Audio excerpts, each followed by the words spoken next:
Hello traders, welcome to our channel commodities by Dhan. सबसे पहले now that you are here, follow us on the channel, क्योंकि ऐसा कोई भी चैनल नहीं है इंडिया में जो कमोडिटीज को इतना एक्सटेंसिवली, इतना मेजरली कवर करता है अदर देन कमोडिटीज बाय धन। रिसेंटली धन ने एक प्लेटफॉर्म लॉन्च किया, डेक्स T3। डेक्स T3 एक बहुत ही स्ट्रॉन्ग ट्रेडर्स टर्मिनल है जिसमें काफी सारे टूल्स और विजेट्स हैं जो ट्रेडर्स के आए दिन के लिए बहुत ज्यादा यूजफुल हैं। उसका एक जो है पर्टिकुलर फीचर, ऑर्डर फ्लो, जो सबसे ज्यादा यूज होता है स्कैल्पिंग में, आज हम उसको कवर करने वाले हैं कि स्कैल्पिंग में उसको एग्जैक्टली यूज कब करना है और उसके साथ साथ स्कैल्पिंग करनी कैसे है। सो यहाँ पर आपको लॉग इन करना है डेक्स T3। आप उसको चाहे web.dhan के हिसाब से वहां जाकर लॉग इन कीजिए या फिर आप डेक्स्ट का ऐप ही डाउनलोड कीजिए। My suggestion would be to have your Dext app on the desktop और ऑन योर मैक वेरेवर, कि आपके पास एक डेक्स्ट का ऐप ही होना चाहिए ताकि आप उसमें डायरेक्टली ट्रेड कर सके, because that is also very convenient. सारे कीबोर्ड फंक्शंस हैं और सारे विजेट्स हैं, everything can be put together on a single screen, और आपके पास जो है इंफॉर्मेशन का अंडरस्टैंडिंग है और कंक्लूसिवनेस है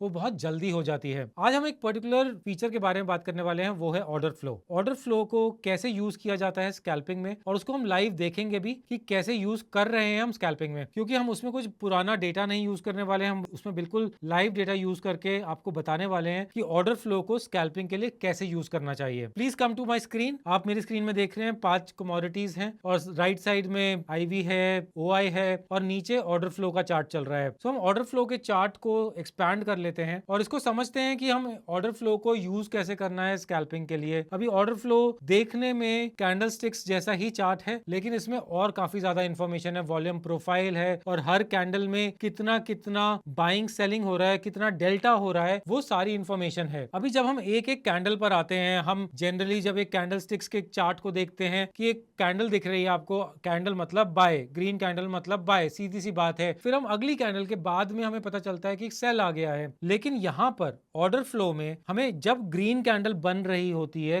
कई बार इंडिकेशन वहीं पर आ जाता है कि इस कैंडल में चाहे ग्रीन कैंडल बनी है लेकिन बेयर्स डोमिनेट कर रहे हैं, सेलर्स डोमिनेट कर रहे हैं और वहां पर एक मंदी का साइन बन रहा होता है। सो ऐसे केस में हम ऑर्डर फ्लो की इंफॉर्मेशन को यूज करके अपने स्टांस को, जहां बाकी ट्रेडर्स को एक कैंडल के बाद पता चलेगा, हमें एक कैंडल पहले पता चल जाता है कि मार्केट में सेलिंग आ सकती है। इस चीज को इंडिकेट करता है डेल्टा। हर कैंडल के नीचे आपको 3 नंबर्स दिखाई देंगे, बाइंग, सेलिंग और डेल्टा, नेट ऑफ इट। जहां मार्केट में ऊपर जाके बाइंग किया जा रहा है वो बाइंग में आ जाएगा, और जहां मार्केट में नीचे डंप करके सेलिंग किया जा रहा है वो सेलिंग में आ जाएगा। ये सारी डीलिंग डेस्क की लिंगो है, डीलिंग डेस्क की लैंग्वेज है, हम उसको यूज कर सकते हैं। लेकिन जो है इस पार्ट में हमें वो पार्ट क्लियर दिख रहा है, वो नंबर्स क्लियरली दिखाई दे रहे हैं कि एग्जैक्टली हो क्या रहा है। चाहे मार्केट राइज कर रहा है लेकिन उसमें ठोक के बेचा जा रहा है। सो जहां यहां पर ग्रीन कैंडल बनी है वहां उसका डेल्टा नेगेटिव है।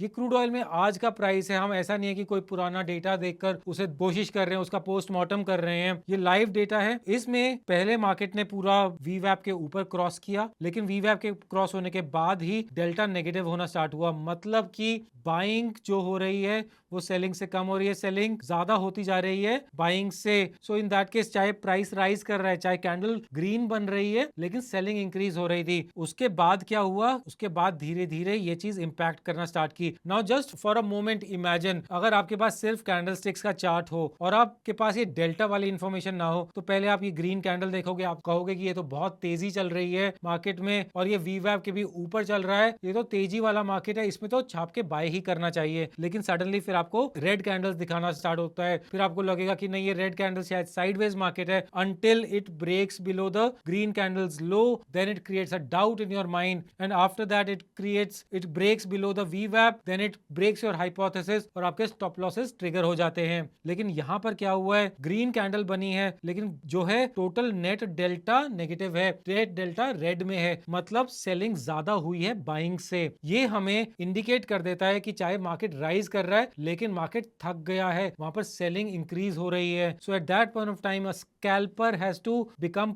प्रॉम्प्ट एंड प्रोएक्टिव, कि इस टाइम पर अगर मेरा यहां से लो ब्रेक होगा इस कैंडल का, तो मैं मार्केट में बेच दूंगा, सेल कर दूंगा, शॉर्ट सेल कर दूंगा। दूसरा तरीका ये भी होता है कि जहां हमें ये छोटे येलो रेक्टेंगल्स दिखाई दे रहे हैं which are value area zones. Value area zones क्या होते हैं, जहां पर वॉल्यूम हुआ है 70% ऑफ दैट पर्टिकुलर कैंडल। अगर उस कैंडल का 70% वॉल्यूम वहां पर हुआ है और उसके नीचे मार्केट ट्रेड कर रहा है, अगले कैंडल का वैल्यू एरिया उसके नीचे आता है, हमारा पार्ट ये फिक्स हो गया है, ये क्लियर हो गया है कि मार्केट में वैल्यू एरिया भी नीचे आ रहा है और डेल्टा भी नेगेटिव है। मतलब हम उस वैल्यू एरिया के स्टॉप लॉस को लेकर शॉर्ट कर सकते हैं, मंदी क्रिएट कर सकते हैं अपने मार्केट में। तो हम ऐसे केस में डेल्टा के साथ साथ वैल्यू एरिया को ट्रैक कर रहे हैं और वैल्यू एरिया को हम स्टॉप लॉसेस मान के चल रहे हैं, अपने ट्रेलिंग स्टॉप लॉसेस को मानकर चल रहे हैं। राइजिंग मार्केट में नेगेटिव डेल्टा मतलब मंदी का मार्केट। दूसरा एंट्री पॉइंट ये उससे हमें बन गया हमारा स्टांस। एंट्री पॉइंट कब बनेगा? जब इन कैंडल्स का वैल्यू एरिया ब्रेक होना स्टार्ट होता है। वैल्यू एरिया ब्रेक हुआ, इसके नीचे वाला वैल्यू एरिया आया, उसके नीचे आया, उसके नीचे आया। सो अब हमें ये फिक्स हो गया, हमारे पास ये क्लियर हो गया कि वैल्यू एरिया भी धीरे धीरे नीचे आ रहा है, मतलब सप्लाईज हो रही हैं। वैल्यू एरिया नीचे आ रहा है, अलॉन्ग विद दैट डेल्टा भी नेगेटिव है। या तो हम इसके हाई को स्टॉप लॉस मान के चल सकते हैं या फिर हम इन वैल्यू एरियाज को ही स्टॉप लॉस मान के मंदी क्रिएट कर सकते हैं और हम शॉर्ट कर सकते हैं मार्केट में। और जब हम शॉर्ट कर देंगे मार्केट में, हमारा यहाँ पर एक मेन फिक्स स्टॉप हो सकता है और ये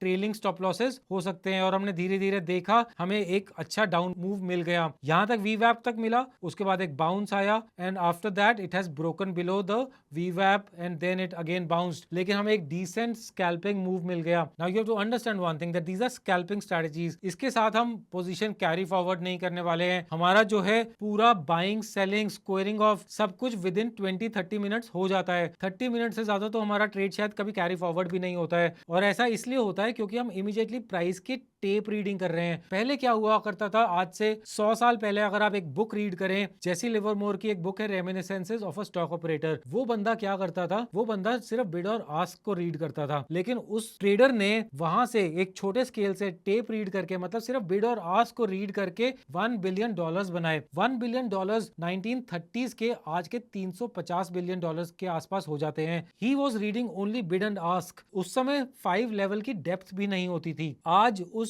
हर एक कैंडल को ब्रेक करके ये बताया जा रहा है कि उसमें बाइंग ज्यादा हो रही है या सेलिंग ज्यादा हो रही है। उसके साथ हमारे पास वीवैप की इंफॉर्मेशन, उसके साथ हमारे पास वैल्यू एरिया की इंफॉर्मेशन है। अगर हम इन सारी इंफॉर्मेशन को क्रैक करें, इस सारी इंफॉर्मेशन को ऐड करें, हमारे पास स्कैल्पिंग का एक मेजर एडवांटेज है, मेजर एज है। हम काफी ज्यादा अच्छे तरीके से स्कैल्पिंग कर सकते हैं। आपको स्कैल्पिंग के लिए माइंड को और अपने स्क्रीन के साथ बिल्कुल फोकस करके रखना है। तो उस टाइम पर आपको पास जैसे भी एंट्री बने, ताकि आप एंट्री को टाइमली कर सकें। यहां पर हमने वैल्यू एरिया के साथ डेल्टा को कंबाइन किया और एक शॉर्ट ट्रेड इनिशिएट किया। हमारे पास जितना भी स्टॉप लॉस होगा, हम उसे कभी 2 टाइम्स करें या ना करें, जहां पर भी हमारा वैल्यू एरिया ब्रेक करेगा या फिर हमें एक प्रॉपर ग्रीन सिग्नल मिल जाएगा, वीवैप तक आ गया है। वीवैप तक आ गया मतलब मीन रिवर्जन हो गया है मार्केट में, और वीवैप भी एक कवरिंग स्ट्रेटजी बन जाता है। यहाँ पर शॉर्ट कवर किया जा सकता है या फिर अगर वैल्यू एरिया को ब्रेक कर रहा है तब हम एक ट्रेलिंग स्टॉप लॉस ट्रिगर कर सकते हैं। तो हमारे पास 2-3 एग्जिट स्ट्रेटजीज भी हो गई हैं। अब हम एक और इंस्ट्रूमेंट देख लेते हैं कि बाकी इंस्ट्रूमेंट्स में क्या हो रहा है। सो फॉर इंस्टेंस यहाँ हम सिल्वर देखते हैं, सिल्वर ने आज क्या किया है। तो मैं आपके सामने ही जूम करके इसको स्टडी करने की कोशिश करूंगा कि सिल्वर ने क्या किया है आज। तो सिल्वर ने ओपन होते ही पूरी मंदी करी है आज। यहाँ पर नीचे तक भी डेल्टा नेगेटिव था, लेकिन धीरे धीरे उसके बाद बाउंस आना स्टार्ट हुआ, डेल्टा पॉजिटिव हुआ, तो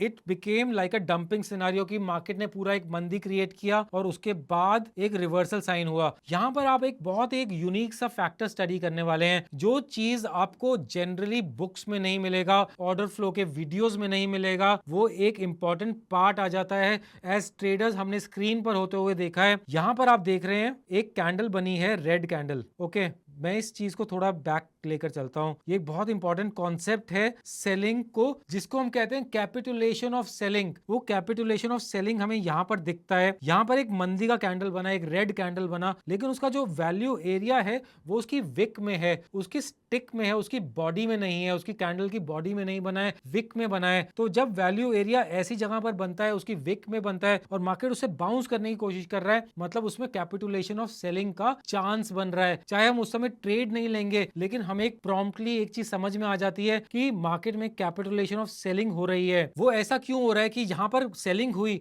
वैल्यू एरिया बना, लेकिन मार्केट ने उससे बाउंस कर लिया। तो किसी ने उस पूरी सेलिंग को एब्जॉर्ब कर लिया और वहां से उसे बाइंग करने की कोशिश की। So buyer is trying to emerge in the market, लेकिन वो पूरा अभी तक एब्जॉर्ब कर नहीं पा रहा है सेलिंग को, लेकिन buying has started to emerge. उसे वहां से टेम्पररी बाउंस भी आ रहा है, लेकिन वहां से रिवर्सल नहीं आ पा रहा है। नेक्स्ट कैंडल में फिर क्या हुआ कि सेलिंग बनी, लेकिन वैल्यू एरिया उसके ऊपर बना, वैल्यू एरिया पिछली कैंडल के ऊपर बना। उसके बाद थर्ड कैंडल स्लाइटली ग्रीन बनी है और उसके बाद उसका वैल्यू एरिया पहले के वैल्यू एरिया के नीचे नहीं बना, and then again value area again had a same levels. तो यहां पर डेल्टा के हिसाब से रिवर्सल नहीं हुआ, यहां पर वैल्यू एरिया के हिसाब से रिवर्सल्स हुआ। और उसके हिसाब से आप जैसे कैंडल्स में भी देख रहे हैं, एक टाइप ऑफ इन्वर्टेड हैमर या एक ड्रैगन फ्लाई, एक टाइप के ये इन्वर्टेड हैमर, ग्रेवस्टोन डोजीज, उस टाइप के कैंडल्स भी बन रहे थे, लेकिन वैल्यू एरिया हमें इंडिकेट कर रहा था कि buying is becoming stronger, selling उसको डोमिनेट नहीं कर पा रहा था। So automatically market started taking a reversal. तो जहां वैल्यू एरिया उसके वैल्यू एरिया को रिवर्स किया, ऑटोमेटिकली कैंडल्स के हाई को ब्रेक किया, there started a buying process. आप देख रहे हैं उसके बाद सिल्वर में क्या हुआ, सिल्वर ने एक मेजर रिवर्सल दिया till the value weighted average price, till वीवैप एक मेजर बाइंग आ गई। This was not only a small scalping move, ये एक मेजर कॉन्ट्रेरियन मूव पकड़ लिया और एक सॉलिड बाइंग मिल गई हमें पूरे मार्केट में। पूरा reversal to the वीवैप price which was a very very large move in silver. In fact till it reached वीवैप पर आने के बाद हमने ये पूरा इसका सेलिंग वापस आते हुए देखा है, लेकिन कुछ एक माइनर पार्ट ऑफ इंडिकेशंस हमें पहले ही दिख रहे थे। Delta was starting negative, price ने उसका इंडिकेशन नहीं दिया, वैल्यू एरिया ने उसको इंडिकेट नहीं किया, लेकिन डेल्टा नेगेटिव इसलिए भी हो जाता है when with such a rise profits booking चल रही हो। तो ऐसे केस में अगर प्रॉफिट बुकिंग हो रही है आपको डेल्टा नेगेटिव मिल सकता है, लेकिन जब तक वैल्यू एरिया के बाद वैल्यू एरिया उसको इंडिकेट नहीं करेगा, आपको मंदी का ट्रेड नहीं करना है, आपको शॉर्ट ट्रेड नहीं करना है। अब देखते हैं कोई और इंस्ट्रूमेंट, देखते हैं कोई और इंस्ट्रूमेंट ने ऐसा कुछ इंडिकेट किया है या नहीं किया है आज के दिन में। अब आ जाते हैं कॉपर के चार्ट पर, समझते हैं कि कॉपर के ऑर्डर फ्लो से हमें क्या इंडिकेशन मिल रही है। सो कॉपर के 5-5 मिनट के चार्ट में इतनी एक्टिविटी नहीं होती है, सो हमने 15 मिनट का चार्ट कर दिया है। इसमें क्या हुआ कि मार्केट में खुलते ही सेलिंग स्टार्ट हुई, हमें डेल्टा से पता चला। उस समय वीवैप का इतना रेलेवेंस नहीं होता है, पहले कैंडल से ही हमें वीवैप का इतना रेलेवेंस नहीं होगा, लेकिन टाइम आफ्टर टाइम हमने देखा candle after candle delta negative चल रहा था और प्राइस ने भी नीचे ब्रेक करना स्टार्ट किया। सो हमें कई बार ऑर्डर फ्लो से, जहां हमने फर्स्ट क्रूड के एग्जांपल में देखा हमें एग्जॉशन दिख रहा है, हमें मीन रिवर्जन का चांस दिख रहा है बैक टू वीवैप, या फिर हमने सिल्वर के चार्ट में देखा हमें वैल्यू एरिया के हिसाब से समझ में आ रहा था एक मेजर रिवर्सल आ सकता था, एक कैपिटुलेशन ऑफ सेलिंग हो रही थी। वहीं ओपन पर ही हमें कॉपर के प्राइस में दिख रहा है कि डंपिंग चल रही है, एक ट्रेंड इनिशिएट हो रहा है। सो जहां पर प्राइस ओपन हुआ और उसके बाद डेल्टा नेगेटिव चलता जा रहा है एंड प्राइस इज ब्रेकिंग, मतलब मोमेंटम भी नीचे की तरफ है, ट्रेंड भी नीचे की तरफ है और सेलिंग भी मेजरली आ ही रही है। हर कैंडल में सेलिंग हो रही है, कोई कॉन्ट्रेरियन बाइंग नहीं हो रही है, कोई एग्जॉशन नहीं है, कोई भी नीचे बाइंग द डिप नहीं कर रहा है। तो इस समय जैसे आप कॉपर में देख रहे हैं कि वीवैप तो धीरे धीरे बन रहा था, लेकिन सेलिंग बिल्कुल डेल्टा हमें क्लियरली बता रहा था कि selling candle after candle clearly चल रही थी। So in that case we can even interpret it as trend and a momentum strategy, trend and a momentum indicator. Same indications हमें नेचुरल गैस में, सेम इंडिकेशंस हमें gold में भी मिल सकते हैं। So with that we will be wrapping up our this edition on order flow. Hope you have learned something very valuable कि order flow को इंप्लीमेंट कैसे करना है स्कैल्पिंग में। आप ऑर्डर फ्लो में इसको ऑब्जर्व कीजिए और आपके पास जो भी डाउट्स हैं कमेंट सेक्शन में लिखिए, हम उन डाउट्स को सॉल्व करेंगे। और अगर कुछ कॉन्सेप्ट आपको क्लियर नहीं है, we will be dealing with that in the next video. Keep following us on commodities by Dhan. Investments in the securities market are subject to market risk. Read all the related documents carefully before investing.